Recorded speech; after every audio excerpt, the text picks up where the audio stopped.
मित्रांनो, आत्ताचे वाजलेत रात्रीचे 12:30 आणि आजचा हा जो व्लॉग आपण शूट करतोय हा स्वामींच्या मठामध्ये पळसधरीमध्ये गाभाऱ्यामध्ये शूट करतोय.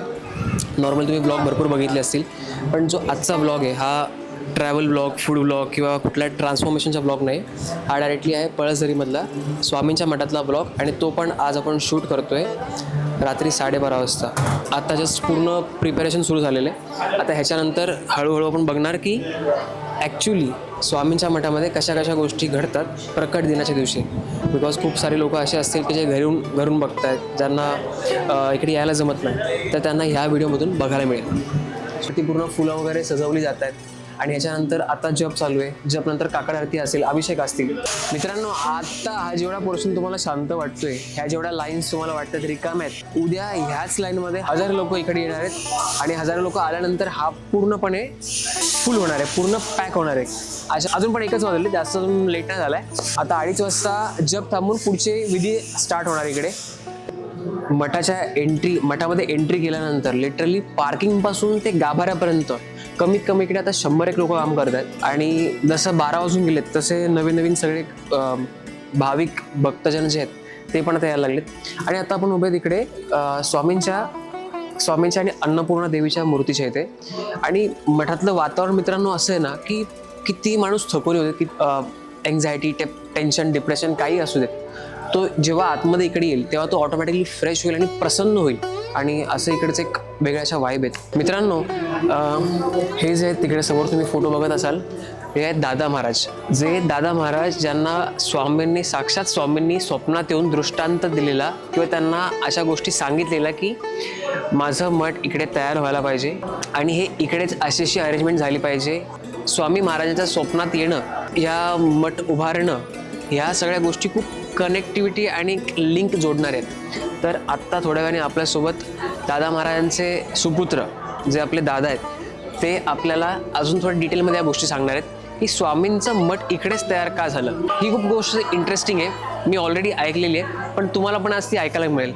तर मित्रांनो, आत्ता आपण ज्या काही प्रिपरेशन बघितलं, ज्या काही गोष्टी बघितल्या, ह्या ज्या दादांच्या अंडर येतात ते म्हणजे आपले विक्रांत दादा गेली 12 वर्ष ह्या मठाचं सगळं व्यवस्थापन वगैरे बघत आलेले आहेत आणि अजूनही बघतायत आणि त्यांच्या अंडर ह्या सगळ्या गोष्टी चालू आहेत. तर आपण दादांना विचारूयात, दादा महाराजांना साक्षात्कार झालेला स्वामींचा, किंबहुना त्यांना स्वप्नात स्वामींनी साक्षात येऊन दृष्टांत दिलेला, तर ती गोष्ट काय आज आपण डायरेक्टली त्यांचे सुपुत्र विक्रांत दादा दरेकर त्यांच्याकडनं आपण ऐकणार आहोत की नक्की त्या गोष्टी काय झालेल्या. नमस्कार, श्री स्वामी समर्थ. कर्जत तालुक्यातील सह्याद्रीच्या कुशीत वसलेलं बोरघाटाच्या पायथ्याशी असलेलं पळसधरी हे ठुमकदार गाव निसर्गरम्य, निसर्गाची साधनसंपदा लाभलेलं, विशेषतः म्हणजे इंग्रजांची कार्यशैली अनुभवलेलं हे गाव श्री स्वामी समर्थांच्या पदकमलाने पावन झालेली पुण्यनगरी पळसधरी. म्हणजे एवढा ऐतिहासिक वारसा लाभलेला जे काही पळसधरीमध्ये हे स्वामींचं मठ आहे, ह्या ठिकाणीच स्वामींचं मठ कसं काय आलं? जे दादा महाराजांना साक्षात्कार झाला किंवा त्यांना दृष्टांत आला तो कशा प्रकारचा होता? दादांना स्वप्नामध्ये दृष्टांत व्हायचे वारंवार की बाबा मी अक्कलकोटून मुंबईला जात असताना विठ्ठलच्या टेकडीवर 22 दिवस वास्तव्य केलं होतं, तर तू तिथे माझा झेंडा उभा कर. तो झेंडा उभा कर म्हणजे नक्की काय कर असं, म्हणजे मग एखादं मठ किंवा मंदिर बांध अशी त्यामागची संकल्पना असते. अच्छा. बेसिकली मित्रांनो, मी असं ऐकलं इकडे, जे बाहेर एक लिहिलेलं पण आहे की जेव्हा या मठाचं काम चाललेलं तेव्हा एक स्वामी एका वेगळ्या रूपामध्ये येऊन त्यांनी दर्शन दिलेलं. आम्हाला तुमच्याकडनं ऐकायला आवडेल नक्की तो किस्सा काय होता किंवा ती घटना काय होती. त्यावेळेस मी खूप लहान होतो, कदाचित मी इथे नव्हतो त्यावेळेस, पण इतर सेवेकरी आपले होते त्यावेळेस. म्हणजे जेव्हा आपलं कळसाचं काम चालू होतं, 7 फुटी वाहनात सगळं काम आपलं मठाचं काम कसं चाललंय पाहत होतं. एक हात कमरेवर होतं आणि एक हात उंच असं. त्यावेळेस जे सेवेकरी होते त्यांनी आरडाओरड केला की बाबा वानर. पण ते जेव्हा दादा महाराज वरती चढले होते कळसाचं काम बघण्यासाठी, तेव्हा त्यांनी वरून पाहिलं की काय आरडाओरड चाललाय. तेव्हा ते 7 फुटाचा वानर खाली फिरत होता आणि कामकाज कसं चाललंय याची ते पाहणी करत होतं. तेव्हा दादा महाराजांनी वरून नमस्कार केल्यानंतर मागे ते शेतामध्ये उड्या मारत गेले, ते आज तागत दिसले नाहीत. अच्छा, लिटरली अंगावर काटा येतो ऐकून हे. आपण चमत्कारासारखे चमत्कार भरपूर बघितलेत, पण त्याच्यातला एक चमत्कार असा की जेव्हा साक्षात स्वामी समर्थ महाराज, जेव्हा मठाची पूर्ण बांधणी झाली, पूर्ण झालं, इकडे महाप्रसाद व्हायला लागला, तेव्हा एक आलेला चमत्काराचा अनुभव, जो काय घडलेला चमत्कार, तो पण दादा आम्हाला तुमच्याकडनं ऐकायला आवडेल. 7 दिवसाचा पारायण सुरू होता दत्त जयंतीच्या निमित्ताने. तेव्हा एक व्यक्ती महारोग्याच्या स्वरूपात सभामंडपात वावरत होती. तर त्या काही सेवेकऱ्यांच्या ते निदर्शनात आलं. तर सेवेकऱ्यांनी त्यांना मठातून बाहेर काढलं आणि प्रसाद त्यांना तिथे शाळेजवळ दिला, एका पत्रावलीमध्ये भरून.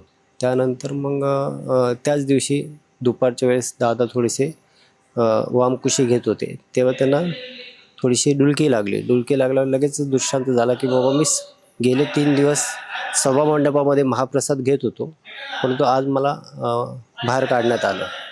मग दादा तसेच ताडकन उठले आणि सगळ्या सेवेकऱ्यांना जमा करून सांगितलं, बाबा आज कुणाला बाहेर काढलं का, कोणाशी तुम्ही गैरवर्तन केलं आहे का. तेव्हा एक सेवेकरी घाबरत पुढे आलं, म्हणले हा एक व्यक्ती होती महारोग्याच्या स्वरूपात, अतिशय दुर्गंध स्वरूपाचा वास त्यांच्या शरीरातून येत होता. आम्ही त्यांना बाहेर काढलं, पण त्यांना प्रसाद दिलं. प्रसाद आम्ही त्यांना शाळेजवळ दिला. असं दादा समजून गेले काय होतं ते. नंतर मग सगळ्या सेवेकरांना सूचना केली, बा असं कोणी जरी असलं तर त्यांना उपाशी पोटी पाठवू नका, त्यांना महाप्रसाद देऊनच त्यांची रवानी करत जा. असं म्हणजे स्वामी कुठल्या रूपात आपल्यासमोर येतील किंवा साक्षात कोणतेही देव कुठल्या स्वरूपात आपल्यासमोर येतील आणि आपल्याला दर्शन देऊन जातील, ते आपल्याला ओळखणं खूप कठीण असतं. कारण देव त्यांच्या स्वरूपात तर येणार नाही, ते दुसऱ्या एका स्वरूपात आले आणि जे काही घटना आत्ता दादांनी सांगितली, आणि आपण फक्त हा एक चमत्कार किंवा काही चमत्कार फक्त आपण ऐकतोय, पण ह्या व्यतिरिक्त हजारो असे चमत्कार आहेत जे घडलेत. मला चांगलं आठवते, मी जेव्हा इकडे 2008 साली 9 साली इकडे यायचो, तेव्हा इकडे कोणीच नसायचं एवढं. जे पहिले 100 लोक यायचे ते आता कमीत कमी किती असतील? पूर्वी कमीत कमी 100 भाविक असायचे महाप्रसादासाठी गुरुवारचे. आता जवळजवळ 1500 ते 2000 भाविक एका वेळेस महाप्रसाद घेत असतात. धन्यवाद तुम्हाला. आणि खरं दादांच्या मला पाया पडायची इच्छा होते. नाही, आणि हा व्हिडिओ पर्पजमुळे वगैरे असं नाही आहे, कारण माझं एक प्रामाणिक असं मत आहे, मनापासून असं वाटते की जेवढी तुम्ही सेवा करताय देवाची किंवा स्वामींची जेवढी सेवा करताय तेवढी आमच्याकडनं पण व्हावी. हे तुम्हाला मी आधी पण बोललो आहे आधी. आता ऑन कॅमेरा मी मुद्दामून करून दाखवलं. तमोगुणांचा त्याग करून लवकर आमच्याकडे सद्गुणी यावेत आणि चांगल्या गोष्टी आमच्याकडनं व्हाव्यात. श्री स्वामी समर्थ. श्री स्वामी समर्थ. निश्चितच. आणि स्वामींची सेवा आपण करत असताना आपण करत नाही, तेच आपल्याकडून करून घेत असतात. विशेष म्हणजे मी एकटा काहीच करत नाही. पळसदरीवासी आमचे ग्रामस्थ आहेत, पळसदरीवाडीतले ग्रामस्थ आहेत. विशेष म्हणजे सगळे येणारे सेवेकरी आहेत. कर्जत परिसरातून, पनवेल परिसरातून, खोपोली परिसरातून अनेक सेवेकरी, अनेक भाविक येऊन हातभार लावत असतात, स्वामी सेवा करत असतात. कुठे काय कमी पडत असेल तर आणून देत असतात.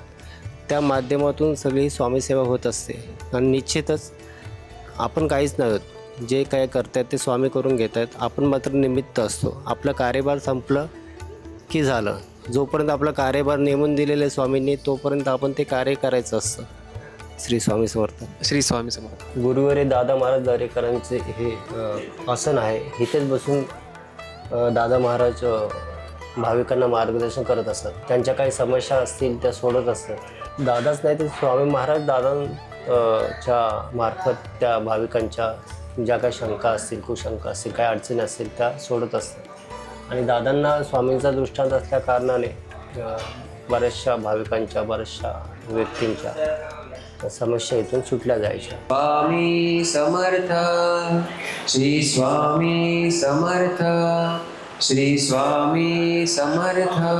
दादा महाराज जेव्हा होते तेव्हा त्यांनी एक प्रथा सुरू केलेली. पहिल्या दिवशी सकाळी 9 पासून ते रात्री 2:30 वाजेपर्यंत, म्हणजे ब्रह्ममुहूर्तापर्यंत आसपास एक नामस्मरणाचा टाईम सुरू असायचा. म्हणजे तो नामस्मरण जवळजवळ 17.5 तास चालू असायचं.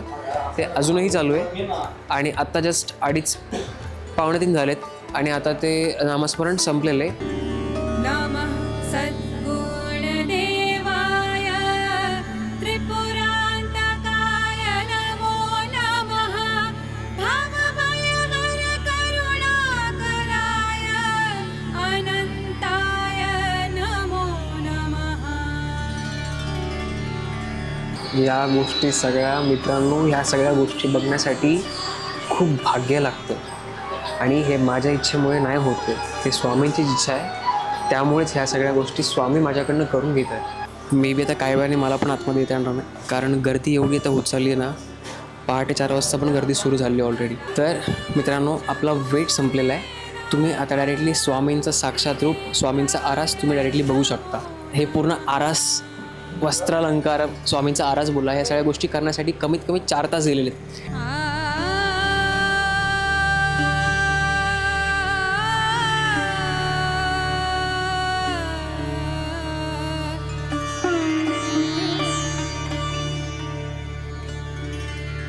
मित्रांनो, आताचे वाजलेत 4:45 आणि महाप्रसादाची सेवा आहे ती स्टार्ट झाली आहे पहाटे 3 वाजता. 3-3:30 समथिंग काहीतरी स्टार्ट झालेली आहे. त्यामुळे त्या अकॉर्डिंग सगळे इकडे जे काही सेवेकरी आहेत त्याप्रमाणे सेवा करत आहेत. आता वाजलेत सकाळचे 7:45. रात्रीपासून मध्ये मध्ये काय झालं, जप कसा बोलला गेला, त्याच्यानंतर आपण मंदिरामध्ये जाऊन कशी सेवा केली, तिकडचं कसा स्वामींचा आरास जो आहे ती कशी, प्रत्येक गोष्ट एकदम छान होती. त्याच्यानंतर भजनाची सेवा झाली. एके दिवशी जेव्हा स्वामी पुण्याहून मुंबईला का मुंबईहून पुण्याला चाललेले, तेव्हा त्यांना काही वेळासाठी विश्राम करण्यासाठी त्यांनी ही जागा निवडली. काही तासांसाठी किंवा काही दिवसांसाठी स्वामी इकडे विश्रांतीसाठी होते आणि ती विश्रांती करत असल्यामुळे इकडे ही भूमी पावन झाली. आणि त्याच्यानंतर जे काय झालं ती पूर्ण हिस्ट्री आहे. सगळ्या गोष्टी बोलण्याच्या आहेत, पण त्यासोबत एक तुम्हाला गोष्ट सांगतो की आत्ता वाजलेत सकाळचे 7:45, पण इकडे ह्या जागेमध्ये काहीच नाही. ना इकडे बाग आहे, ना बगीचा, ना फुलं, ना काहीच नाही. पण इकडे एवढी शांतता आहे, इकडे एवढी पॉझिटिव्हिटी आहे की तुम्हाला सिम्पल वर्डमध्ये एक्सप्रेस करूच शकत नाही. जर का तुम्हाला खरंच तुम्ही स्वामींच्या मठामध्ये याल, तुम्ही सगळेच स्वामींच्या मठामध्ये येताच, पण स्वामींच्या मठात आल्यानंतर काहीतरी विचार करा की थोडासा बाहेर पण याला. कारण जेव्हा तुम्ही बाहेर याल तेव्हा मी तुम्हाला एक्झॅक्टली काय बोलतो हे पण समजेल.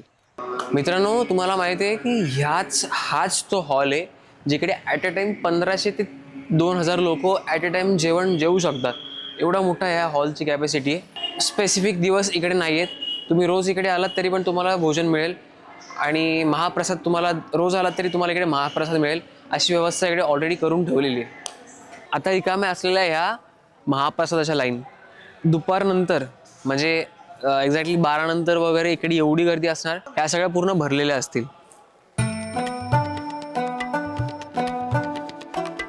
रात्री बघितलेला माहोल आणि आताचा माहोल कम्प्लिटली बदलला आहे. आता भरपूर गर्दी आली. लाईन्स इकडे ऑलरेडी एवढ्याच लाईन आहे, पलीकडे पण तेवढ्याच लाईन आहे, परत पलीकडच्या ह्या साईडला पण तेवढेच लाईन आहेत. आणि ह्या सगळ्या बघता आता एवढी महाप्रसादाची लाईन ऑलरेडी भरलेली आहे.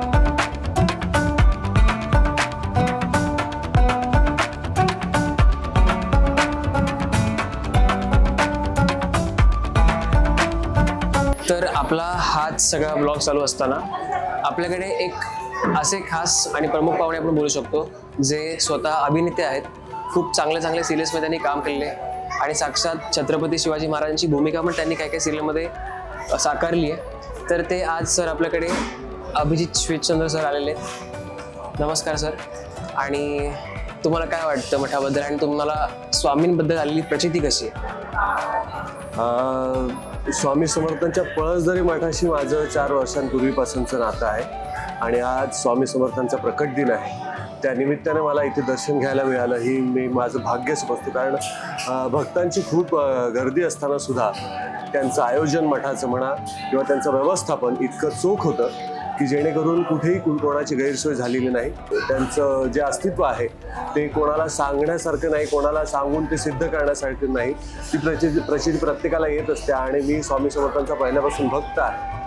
आणि मला असं वाटतं की तर जर तुम्ही स्वामी समर्थांवर श्रद्धा ठेवलीत मनापासून तर त्याची प्रचिती तुम्हाला स्वतःच्या आयुष्यात येईल आणि ती वेळोवेळी दाखवून देतील की स्वामी आहेत आणि ते नेहमी तुमच्या पाठीशी आहेत.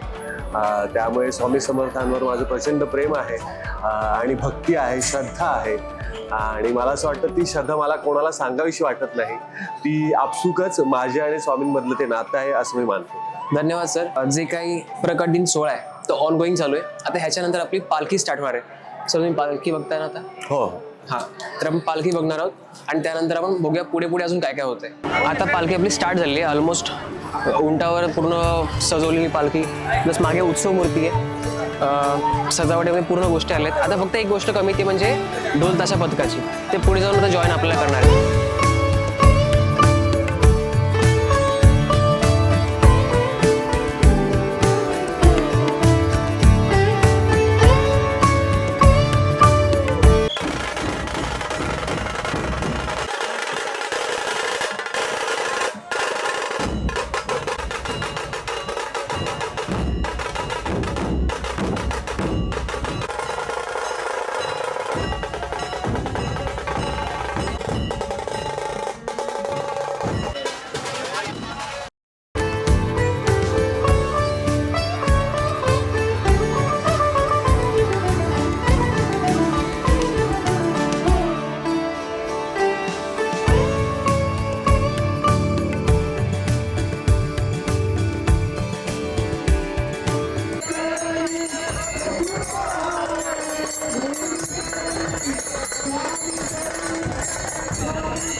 प्रतापगडच्या पायथ्याशी मान, प्रतापगडच्या पायथ्याशी मान, प्रतापगडच्या पायथ्याशी मान, आला बेगुमान नाही त्याला जाण.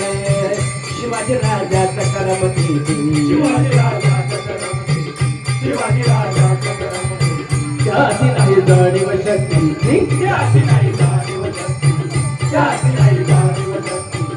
तरी काय कल्पना युक्ती केली केली, तरी काय कल्पना युक्ती केली,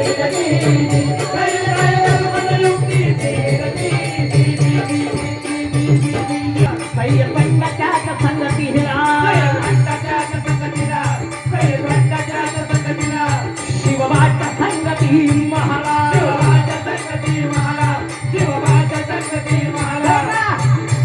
शिवा महाराजाचा एक डोंगरी होता, म्हणतात ना होता शिवा म्हणून वाचला शिवा.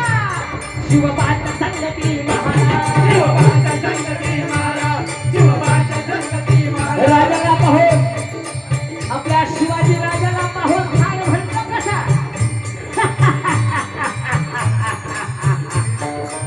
शिवाजी हमारा गले जाओ.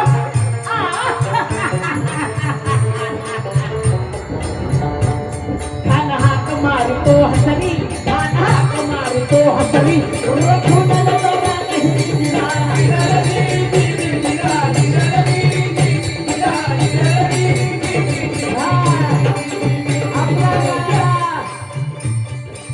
आपला शिवाजी राजा काय कच्च्या गुरुचा ठेवत होता. राजकोर बात त्याची हरी, राजकोर बात त्याची नारी, सावध त्याची सावध भारी, दिला दिरडी, दिला दिरडी, दिला दिरडी. खानाला राजाला आलिंगन दिलं आणि दगा केला. खानदारी मान मान्याला, खानदारी मान मान्याला, सरकारी सवार केला, सरकारी सवार केला, सरकारला मागं झाला, तिलक होता खानाचा वार खुपा गेला. मारलं बंद,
श्री स्वामी समर्थ जय जय स्वामी समर्थ श्री स्वामी समर्थ जय जय स्वामी समर्थ श्री स्वामी समर्थ जय जय स्वामी समर्थ रत्ना दिगंबराया हो स्वामी मला भेटल्या हो रत्ना दिगंबराया हो स्वामी मला भेटल्या हो रत्ना दिगंबराया हो स्वामी मला भेटल्या हो रत्ना दिगंबराया हो स्वामी मला भेटल्या हो रत्ना दिगंबराया हो स्वामी मला भेटल्या हो रत्ना दिगंबराया हो स्वामी मला भेटल्या हो रत्ना दिगंबराया हो स्वामी मला भेटल्या हो रत्ना दिगंबराया हो स्वामी मला भेटल्या हो रत्ना दिगंबराया हो स्वामी मला भेटल्या हो रत्ना दिगंबराया हो स्वामी मला भेटल्या हो ब्रह्मांड नायक राजाधिराज योगीराज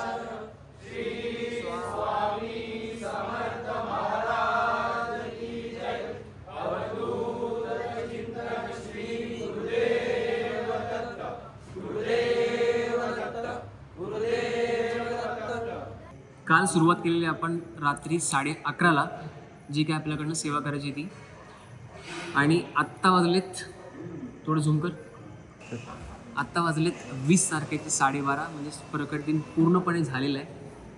गेल्या 24 तासामध्ये फक्त आणि फक्त 2 तास आम्ही झोपलो आहे.